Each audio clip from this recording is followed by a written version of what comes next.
Bungie is doing a massive overhaul to a bunch of different exotic weapons, and they're doing an overhaul to their entire UI system for Reticles. Let's go ahead and jump through this massive article they just dropped. Season 21 Weapon Changes Preview. First up, they give us a Weapon Reticles video. Let's watch this together. We've got the Trinity Ghoul here. You can see the Hipfire Reticle on it. Got the Deliverance Fusion, see the Hipfire Reticle on that. And then swords as well. Have their charge time built in within the UI of the Hipfire. Ace of Spades. Nice. So you can see the Hipfire on that. It gives you the Memento Mori shots there. That's awesome. Now we've got the Shires Wrath. You can see the Hipfire and the ADS Reticle. Whoa. Now that is a crazy change right there for Shires Wrath. Moving on to the next part of the article, it reads Hipfire Reticles and FOV. We've rebuilt the Reticles for the following weapon types so that they move more visibly at high FOV, while still conveying the current state of the weapon accurately. Fusion Rifle, Hand Cannon, Sidearm, Trace Rifle. We plan to update other weapon reticles in a similar future release. That's awesome. We now have charge meters, which is Fusion Rifles now have a charge meter under the reticle. Sword Reticles now show the current sword guard energy, which is really nice. Instead of having to look to the bottom left of the screen, it's actually just built into the hipfire of the sword. Next up, Bungie is doing an experimental aim down sights reticle, and that's with the Shires Wrath. As we saw a moment ago, Shires Wrath now has an aim down sights reticle that reacts to the weapon's accuracy and auto aim state and ties into red reticle, meaning this will change color when an enemy that's within this weapon's engagement range is under the reticle. Whoa, that is very cool. Next up, we have a massive list of exotic weapons that are getting custom weapon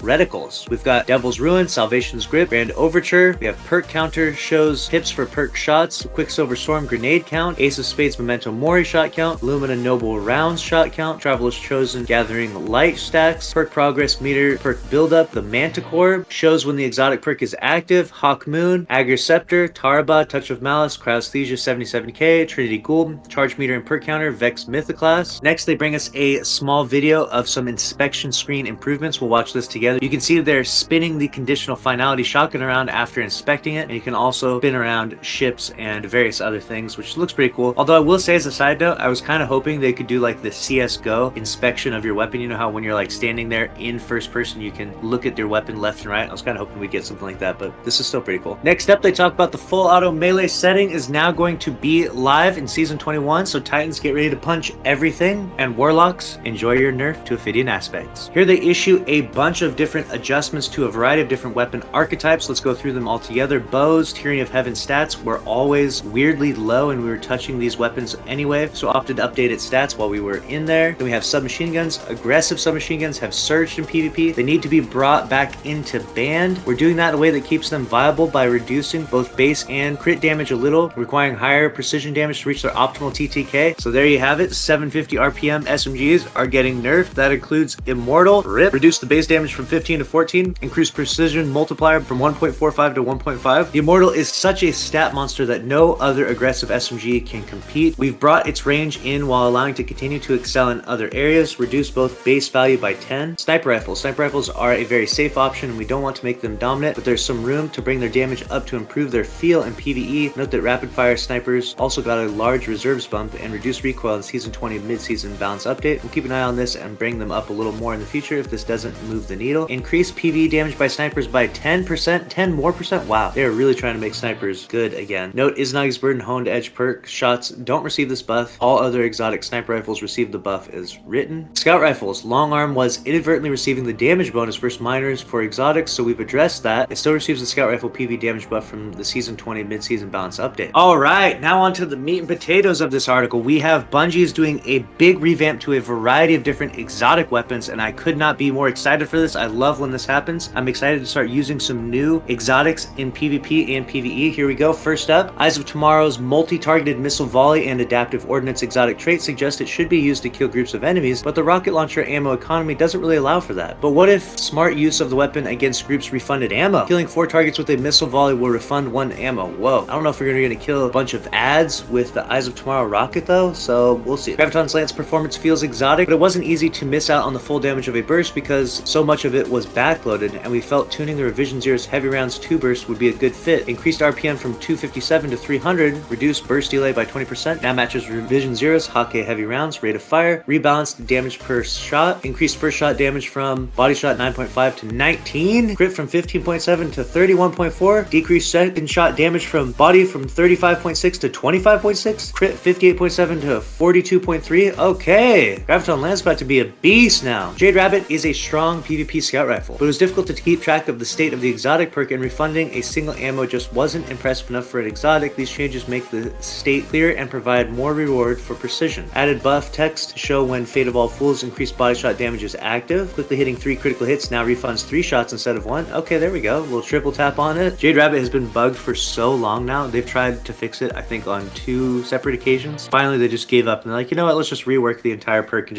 let's just give it triple tap, okay? They finally just gave up. Next up, we have flying around with the Manticore is some silly fun, but we wanted to make it more rewarding, mobile, and sustainable. Thank you. This thing is terrible. With this change, you should be able to remain airborne for longer and be safer while doing so. Increase the catalyst damage resistance from tier 3 to tier 4. Nice. Increase movement speed during hang time. Increase the catalyst perk. Do an airborne kill or sustain damage following an airborne kill now partially refills the magazine. Alright, we'll see. We'll have to give it a try. I don't know if that's going to do it for Manticore, but we'll see. Lumina's cap on noble rounds was 5. While working on exotic weapon reticles, we opted to match Ace of Spades Memento Mori shot count to improve consistency between the two and give Lumina a little buff at the same time. Increase noble rounds from 5 to 6. Okay, small buff from Lumina, which is nice. Lumina is actually an excellent option inside PvE and not too bad in PvP. Heart Shadow wasn't quite hitting the fantasy we wanted to, so we made it easier to exploit the exotic perks. Damage increase now activates quicker while invisible after 0.25 seconds instead of 1 second. Heart Shadow now weakens upon dealing any damage while the damage increase is active. Okay, Heart Shadow, let's go. Massive buff for Heart Shadow. We love Worldline Zero's performance, and with all the attention we've been giving swords, we wanted to spend some time really differentiating it from a certain perk on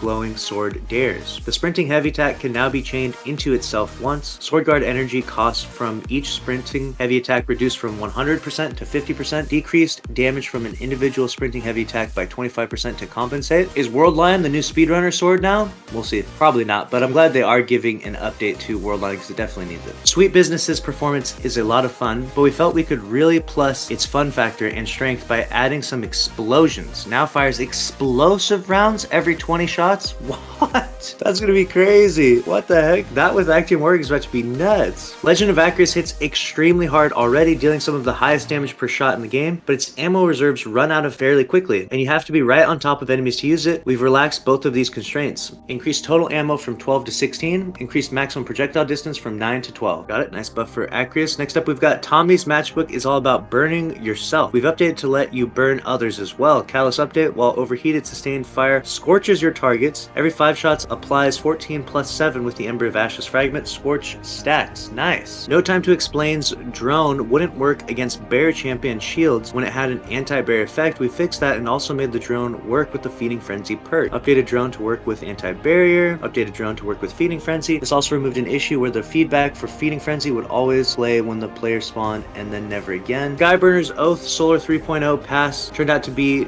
too conservative, so we brought it up to be more competitive with other scorching options. Increased scorch stacks from 3 to 5 and 5 to 10 with the Ember of Ashes fragment. Oh, this is hilarious. Salvation's grip performance and utility is entertaining and situationally useful, but as a heavy weapon, it really needs to do some damage without comprising on its identity. We've rebuilt its functionality using bowling as inspiration. What? Reworked to have 2 firing modes. Charge shot creates a pattern stasis crystals, where the number of crystals is no longer dependent on charge time. Uncharged shot is a normal grenade launcher shot, which does more damage to stasis crystals and frozen targets. What? That sounds so sick. Added a new perk that reloads the magazine from reserves when you quickly shatter at least 3 crystals from the uncharged shot. Bad Juju has always been hard to control, and it turns out this is because it was originally set up to use auto rifle recoil. Fixed an issue that was causing this weapon to recoil like an auto rifle, making it harder to control. The recoil pattern is now similar to other pulse rifles. Nice. That's actually a really good change to Bad Juju. Fighting Line's damage against red bars spiked to massive levels due to a recent bug. We've addressed this, but note that it still receives the 40% damage bonus for exotic primary weapons. So nerf to Fighting Line, fixed an issue where it was causing the damage to do too much to red bars. RIP. Fighting Line was so much fun. Why, Bungie? Thunderlord has surged in popularity with the release of its Callus and the Season 20 machine gun buff, but it shipped with a bug that allowed lightning strikes at a higher frequency than intended against divinity bubbles. We've addressed that. No, you're nerfing Thunderlord too. Winterbite's initial version included an exploitable damage bug, which is fixed here. The impact damage. Oh my gosh, they're fixing all the bugs. Why? All the fun, Bungie. Next, we're going on to perks. Fragile Focus is fairly potent, but the perk deactivator was very unforgiving. Bonus lasts until shield pop, returns when shield generates to 100%. Got some nice buffs to perks here. Fresh Demolitionist and Pugilist have always granted increased energy on shotgun, fusion rifle, and sniper rifle kills, but Glaives missed out on that bonus until now. Grants increased energy to glaive projectile kills. Nice. Very cool. I like that update. Reconstruction has been simplified under the hood so that we can replace the perk on more more weapons without exceeding perk budgets. Very cool. The base perk is now 4 seconds. The enhanced perk is 3.5. Huge Loot is already situationally useful. This thing is getting a massive buff. Updated to pick up Orbs of Power now. Keep in mind, it does not work with weapon detonation, so probably not going to work with explosive payload, but they said it will in a future patch. The last bit they mention here is called the future, where they talk about zoom stats, and they say to avoid negatively impacting weapon feel, bonuses to aim assist, accuracy, and recoil will still apply even with these zoom changes. So hopefully those feel really good in game. I'm looking forward to all of these updates. Comment down below what you're looking forward to the most in regards to the buffs or nerfs, what you hate about the article, and as always, make sure you subscribe here if you want to stay up to date on all the news in Destiny 2. Smash the like button. I'll see you in the next one. Later.